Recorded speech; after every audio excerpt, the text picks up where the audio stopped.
Good morning, friends. It's Heather at Bush Poppy Farm. Hope you are doing well. We have a one-day break in this rain. Then we've got 4 days of rain ahead of us. So I'm going to try to get as much done this morning as possible. Come along while we clean out our final 2 beds that need to be renovated and also have new plantings going in.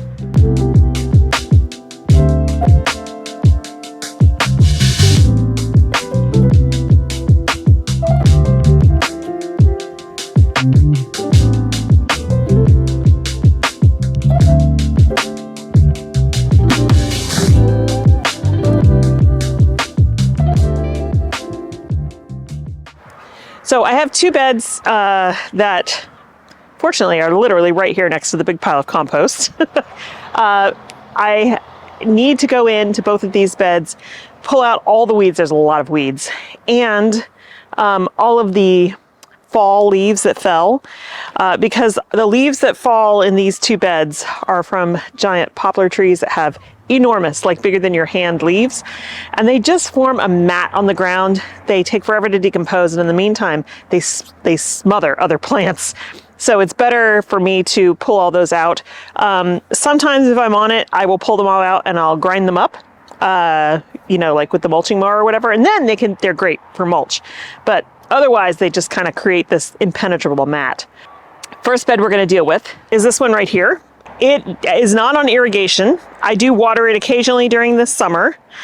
Mostly this bed has California natives in it. So, except you can see a whole bunch of daffodils here. Now, this whole bed was daffodils. And then last year I dug them all out. I thought I dug them all out. Apparently I missed an entire patch. That's all right. These guys will get dug out once their foliage dies back. But what I did was I dug them all out, and then I put fresh compost down. I pulled out all the weeds, and I sowed a bunch of wildflower seeds, and I planted a number of natives. But in the interim, there's a whole bunch of weeds in here. All of this hairy bittercress, which, like I said, shoots out seeds everywhere, and it has gone to seed. So I got to pull all of this out. We've got a blackberry there that actually comes from the creek bed, so it's full of thorns. I keep digging it out, but it keeps coming back. This is a weed that needs to come out. But we do have some mint that escaped from the garden a couple years ago, and I let it go. That's in the very back. That'll form a nice little hedge back there. And we do have a couple of like California poppies and other things in here that are gonna stay, but I need to come in here and clean out all the stuff that doesn't belong. And then we have some plants that we're going to pop in. Now, I also have these 2 containers here. You see that one back there and this one right here. When I initially set up those containers, these big California poppy plants didn't exist. So now you can't even see those containers. So I'm going to move them and use them somewhere else. And I have new plants to put in those. They currently have chrysanthemums in there, and I'm going to put those out in the landscape in the cottage garden because they're beautiful and they're great. They're perennials. They'll be fine. But I do have new annuals to put into those containers. This side of the bed here still has a few daffodils, but definitely a lot of weeds. Even though this looks cute, it's a weed.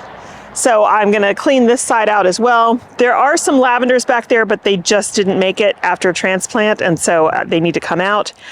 The other thing that has happened in here, in this bed, is that it had a lot of rat tunnels, and so I want to come through here. I haven't seen any activity lately, but over the winter it was really bad before there were plants coming back. So I want to go through here. It's going to get a fresh layer of compost after we get all the weeds out, and then I'll show you the plants that we're going to plant. This is the second bed, and you can see the beehives are right there. So we'll have to see. Maybe they won't allow me to be here, but these plants have been here for many, many, many years. So I just need to come in and pull out all these leaves. You can see how they're forming a mat on top of these plants here, and it just kind of suffocates them. I have some penstemon back here that has died, so I want to replace it all. And this stupid Nandina creeps in here all the time. This was here before we moved in, and it just constantly infiltrates this bed. But it needs major cutting back. We've got some lavenders in here, but I want to remove as much of the Nandina as I can. I mean, it roots really bad. We've got a beautiful euphorbia here that's getting smothered by weeds and this stupid Nandina. So there's a lot of work to do in this bed. If the bees let me, It should be okay. Otherwise, I'll have to come out after the rains early one morning when it's still cold and clear this bed out. But we're going to use a lot of the compost that's still over here to, you know, renovate these two beds. So I'm going to get started cleaning this out. This is a job. Once it's all cleaned out and I put a fresh layer of compost in around the plants that we're keeping, then we'll talk about the ones that we have to pop in here.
Well, this feels like quite the improvement.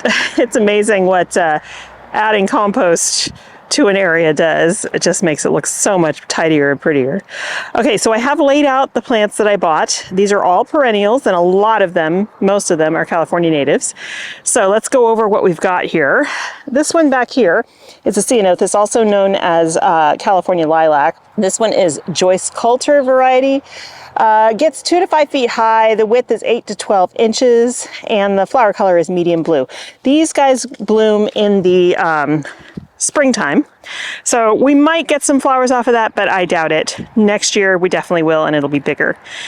Then we have this guy here. This one is Russian River Monodella. It has purple flowers and gets 15 inches high and 2 feet wide. So this area will get nice and filled in. And then same here. This one is Areophyllum lanatum. This is a woolly sunflower. Common name is Oregon sunflower, or I'm sorry, Oregon sunshine. It's drought tolerant, a California native. It's drought tolerant, California native. It's great for cutting, and it's got like daisy-like flowers. They're yellow. The height is 12 to 24 inches, width 15 to 18 inches. And as with all of the plants that I'm putting in these two beds, it is highly drought tolerant. And in fact, some of these don't want any water in the summer at all. That is pretty typical of a lot of California natives because they are adapted to a wet and dry season where in the summertime there is zero water, and so they actually thrive in that. And if you water them maybe once or twice is okay, but if you water them more than that, they will rot and just go away, die. So it's important to follow the tags. But it's another great reason to plant natives, because usually in your area, your natives obviously are going to be perfectly adapted to that, and they will require very, very little work on your part, as long as you follow the instructions on their tags. Okay, so for this bed, we've got this one right here, which is Epilobium Catalina, 3 to 5 feet, spreading, bright orange flowers, gray leaves, very long bloom. So that will fill this area in here. And this one, Citrus Sunset, it's a rock rose. This one is 6 to 8 feet wide, 2 feet tall, and with wide dark magenta pink flowers in the spring. Little to no water.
Okay, not completely done with this bed. I did clear it out, as you can see, but I need to add compost, and the bees are not happy with me being right here, so I'm going to do that another morning. But over here, we're all planted in, and as long as I can keep the weeds away, this will fill in and look really lovely. Once these daffodils die back, as I've been saying, I'll cut off the foliage, and then there'll be extra spaces that I can put some annuals in here. But again, this is not an irrigated bed, so I do give it some water in the summer, but not very much. And then over here, the final 3 things that I planted were Provence lavender up here. I wanted a nice little low hedge that I'll keep trimmed. Everything else will get a little bit taller in the back. I think we've got some native buckwheat. We've got milkweed, more California poppies. So it's a nice mix of things. Okay, I'm gonna go have some lunch, and then we'll go in the backyard where the bees are not active, and we will pot up those 2 containers that I took from around the garden. Okay, so we've got a container here that did have some herbs in it that were way overgrown, and they had like spiraled around in terms of roots the whole interior of this container, so I emptied it. This is all fresh soil, and I'm gonna pack it full with a bunch of flowers. Now, some of these are perennials, and so as the summer heats up and it starts to get really, really crowded in this container, I'll pull them out and they'll go into the landscape, into the cottage garden, and then I can put other things in here, other annuals. But for now, here's what we've got. We've got these Nemesia, which is apple blossom. Nemesia, if you've never smelled, they smell like honey. Oh, it's just an incredible scent. So these guys bloom early summer to fall. Plant in sun or part sun, 10 to 12 inches high. And they kind of like moderately moist soil. So for me here, this is great because I will be watering this container quite often. Okay, so I'm gonna put 2 of these in the back. I normally like to plant in odds, but in this case, I'm gonna go in 2s. Oh my gosh, Look at how root bound. All right, so we're definitely going to disturb these roots a bit here. And we're gonna pop these in. Put this one in the side, and then we'll do number 2. Whoa.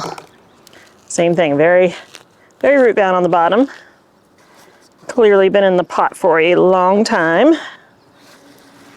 Okay. In the middle here, I'm gonna put this guy.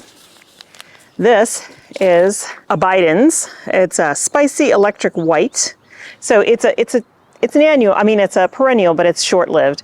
But I like this one because it's got yellow with like white edges. It's really cute. Let's see, 12 to 14 inches high, full exposure of sun and moderate water. Zone 9, which is what I'm in here. Stick this guy in here. Now I have 2 of these, but I think I'm only going to use 1 because on the sides here, I'm going to put coleus. I love coleus. This one's really pretty. It's called Volcanica. These guys can get huge, but it'll be tamed a little bit because it'll be in this container.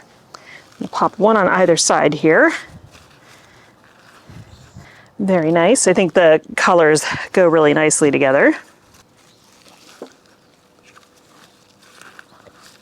I actually haven't grown coleus in quite a while. It was a constant for me. Actually, I think I am going to put 2 in here. We'll put 2 of these Bidens in. Yeah, I used to grow coleus all the time in containers, and then for some reason I just kind of stopped. But there's so many cool new colors of coleus now. I think I want to start putting them in containers again. Okay, now around this front edge, I'm going to put a mix of sweet alyssum. This is the Easter bonnet mix. So we'll put a little bit of white, a little bit of this light pink, light purple, and then the dark purple. And I think that, as a color story, will be great. Sweet alyssum also smells wonderfully of honey. So this is a really nice combo.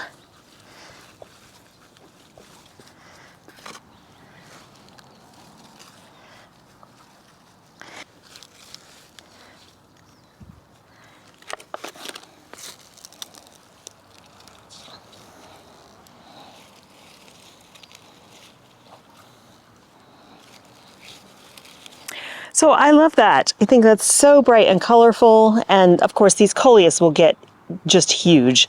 So I definitely will have to come in here and probably pull the Bidens out, put that into the cottage garden, and probably also with the sweet alyssum, and then let it continue to grow. Maybe we'll put something trailing on the front here, like dichondra, Silver Falls, which is one of my favorites. The only thing it's really missing is a little bit more height in the back. That Nemesia will get a little bit taller, but not tremendously so. But yeah, for spring, it's really pretty. The spring container that we did earlier is still looking good. I need to cut back some of those violas, but yeah, still looking good. And our rose that we transplanted has already got bloom buds on it. Okay, so the 2 containers that were out in front of the garden, brought them back here, and I have placed them right here. So I'm not going to deal with them today, but everything that's in there, because it's marigolds, I'm sorry, not marigolds, chrysanthemums and California poppies, those will all come out and I'll transplant them into the cottage garden. But this setup here is going to be for our tuberous begonias that are in the greenhouse and have definitely put a bunch of leaves out. You can see here, these guys are ready to be planted. But I'm waiting until after this big round of rain because I don't want them to rot. And even with really well-drained soil, they're going to sit there in that pot with just tons of rain coming down. I think that's a bad idea. So I also will be putting those in cactus mix. I'm planting them in cactus and succulent mix because they really want very well-drained soil. They don't want to sit in water at all. And so I want it to be freely draining. I would rather water more frequently than risk rotting them out. So the container in the middle, the white one, the big one, I'll put a specific color. You can plant these guys 3 to 5 inches apart, which sounds crazy, but they're not huge. The plants themselves get big, but I can probably fit 3, a nice trio in that big white one, and then we'll either put 2 or a single in each of the pots next to them, and that should fill out really nicely. I think the pots next to them, the silver one pots, I think we'll try to put the trailing variety that I have in there, and then I still need to find homes for the rest of them, but yeah, I think that's what we're going to use those containers for. Well, I think that's going to be it for me today. I was going to transplant some zucchini out into the front garden, where I have some space in a birdie's raised bed before the rains come, but I think I'm going to wait. We're still getting weird temperatures, and like this morning it was 38 degrees Fahrenheit when I woke up. That's quite cold for squashes, even if it's only at that temperature for a short time. So I'm going to wait. We'll do it after the rains. So by the end of this coming week, we should have some dry weather for a little while, and it'll be a little bit warmer temperatures. And then I can start doing some transplanting out into the garden. So hopefully my tomatoes that are here in the greenhouse will last that long. I lost more over the last couple days, but the ones that are still here are looking okay. And the corn is all up. We'll be transplanting that pretty soon too. So lots of the stuff that's in here very soon to go out, and I can't wait, because tomorrow in the rain, we're going to be out here starting the next round of seeds. So it'll be more stuff for the farm, more stuff for the front garden, more sunflowers, just more. Every week there'll be more stuff going. So I just want to keep moving stuff out so that I can continue to fill up these shelves. We'll have lots of space available. Thanks so much for hanging out with me today, you guys. I hope you have a wonderful time in your garden, and I will see you in the next one. Bye.